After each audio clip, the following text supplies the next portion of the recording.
Angkatan Udara pasukan Hizbullah menyerang Angkatan Laut Israel pada Kamis 27 Juni 2024 kemarin. Mereka meluncurkan drone tak berawak ke rumah perwira Israel di pantai Mediterania yang dihuni oleh sejumlah tentara.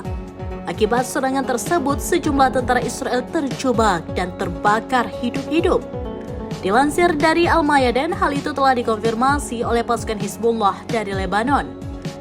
Menurut laporannya, Angkatan Udara Hizbullah meluncurkan beberapa drone bunuh diri di pangkalan Angkatan Laut Israel Al-Naqoura di pantai Mediterania. Drone-drone tersebut menyerang posisi dan daerah tempat tinggal para perwira serta tentara pendudukan Israel.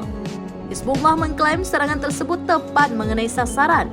Rumah-rumah yang ditempati para tentara Israel itu terbakar habis. Bahkan seluruh tentara yang ada di dalamnya ikut tewas dan terluka karena terbakar hidup-hidup.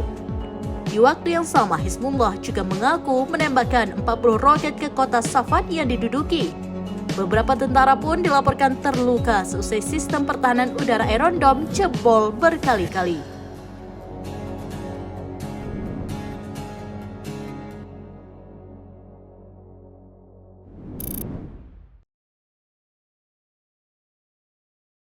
Download Tribun X sekarang, menghadirkan lokal menjadi Indonesia.